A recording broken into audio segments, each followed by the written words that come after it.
Assalamualaikum warahmatullahi wabarakatuh. Pada video kali ini kita akan mempelajari langkah-langkah pengolahan data untuk mengecek asumsi pay rate sampel t-test menggunakan aplikasi SPSS.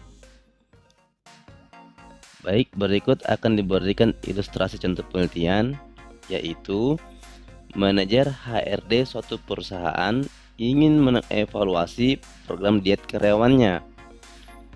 Kemudian dipilih secara acak 38 karyawan untuk mengikuti program diet selama 3 bulan.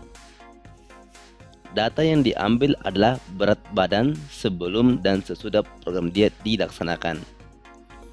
Ujilah hipotesis dengan tingkat keyakinan 95%. Kemudian data dapat download melalui halaman berikut.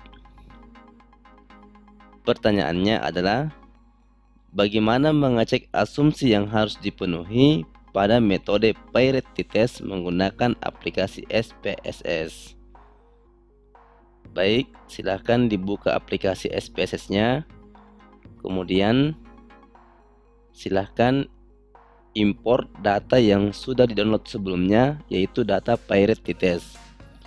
Kemudian cara mengimpor file tersebut yaitu pilih menu file, kemudian pilih open, kemudian pilih data, maka akan muncul kotak seperti ini. Kemudian karena data yang akan kita import adalah data Excel, maka pilih tipe filenya adalah Excel. Kemudian cari file di mana tempat Anda download. Di sini silakan dipilih payrate.xlsx. Kemudian tekan tombol open. Maka akan muncul kotak seperti ini. Kemudian tekan tombol OK. Baik, maka datanya sudah berhasil masuk ke dalam SPSS. Di sini terdapat 4 variabel, yaitu peserta, kemudian variabel berat badan sebelum program diet, kemudian variabel berat badan sesudah program diet, kemudian selisih antara berat badan sesudah dengan sebelum, yaitu misalnya observasi pertama 90 dikurang 85, maka jawabannya adalah 5. Baik, sebelum melakukan pengolahan data, terlebih dahulu setiap kita mengimport data masuk ke SPSS, maka sebaiknya kita mendefinisikan variabel-variabel tersebut, yaitu pilih variabel view. Oke, pastikan semua numerik karena data yang diinput adalah semuanya berupa angka. Kemudian width di sini adalah banyaknya karakter pada masing-masing variabel. Desimal adalah banyaknya digit di belakang koma. Kemudian label adalah keterangan pada masing-masing variabel. Kemudian values ini diisi apabila variabel yang diinput adalah variabel kategorik. Karena semuanya variabel kuantitatif, maka value dikosongkan saja. Missing untuk data hilang, kolom di sini adalah lebar kolom pada masing-masing variabel data view. Kemudian yang paling utama adalah measure, yaitu skala pengukuran. Berat badan baik sebelum maupun sesudah ataupun selisih, itu skala pengukurannya adalah continue. Maka kita harus memilih scale. Dari sini selisih harus diganti menjadi scale. Kemudian apabila variabel yang diinput adalah variabel kategori, maka skala pengukurannya ordinal atau nominal. Oke, silahkan dipilih scale ya. Baik, setelah semua variabel didefinisikan, maka siap dilakukan untuk pengolahan data berikutnya.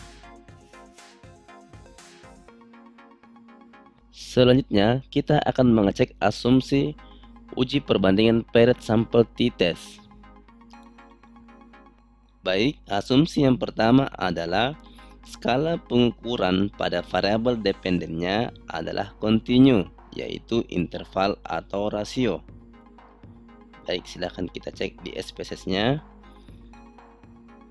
Skala pengukuran pada masing-masing variabel adalah kontinu, yaitu ketika dioperasikan secara matematik maka memiliki arti, baik itu data berat badan sebelum maupun data berat badan sesudah, maupun selisih antara berat badan sebelum dan sesudah. Oke, asumsi yang kedua adalah variabel independen terdiri dari dua kategori yang berpasangan. Maksud dari asumsi ini adalah variabel independennya adalah variabel yang mengukur berat badan, yaitu berisi tentang data sebelum dan data sesudah. Baik, berikutnya adalah asumsi yang ketiga. Seharusnya tidak ada pencilan atau outliers yang signifikan. Baik, kita akan memperlihatkan bagaimana cara mendeteksi outliers untuk metode Peretti test. Untuk metode Peretti test, kita cukup menggambarkan block spotnya untuk variabel selisih dengan cara pilih menu graph, kemudian legacy dialog, kemudian pilih box plot. Setelah itu pilih simple, kemudian pilih yang di bawah summarize of separate variables, kemudian define. Kemudian masukkan selisih di kotak box represent. Oke, kemudian tekan tombol OK. Nah, maka akan muncul output SPSS, yaitu tabel summary-nya sama grafik box plotnya. Cara mendeteksi outliers pada box plot akan dijelaskan sebagai berikut. Perhatikan box plot ini. Pada box plot ini tidak ada data yang terdapat di luar dari batas bawah dan batas atas ini. Artinya tidak terjadi pencilan pada data sebelum dan sesudah program diet. Berikut saya akan memperlihatkan ciri-ciri data bila terjadi pencilan, yaitu seperti ini. Ada data yang sangat jauh dari yang lainnya. Maka jika terjadi seperti ini, maka terdeteksi ada pencilan atau ada outliers. Baik, berikutnya asumsi yang keempat. Variabel dependennya atau selisihnya antara berat badan sebelum dan sesudah harus mendekati distribusi normal.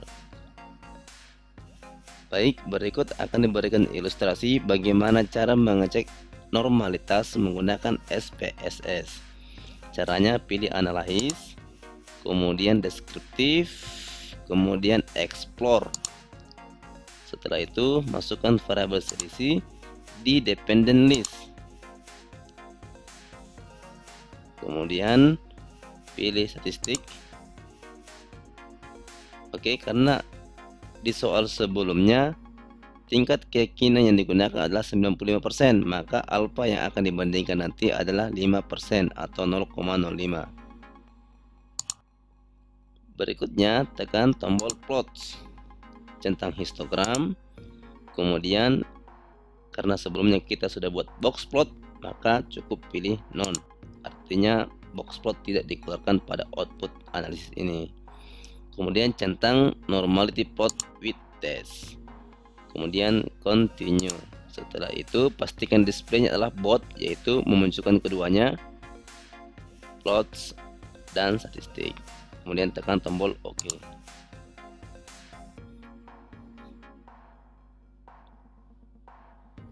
Maka akan muncul output SPSS seperti ini. Interpretasi output untuk uji normalitas akan dijelaskan sebagai berikut. Pertama-tama kita buat dulu hipotesis, yaitu H0-nya mengatakan sampel berasal dari populasi yang berdistribusi normal. Kemudian H1-nya sampel atau variabel difference-nya ini atau variabel selisihnya berasal dari populasi selain distribusi normal.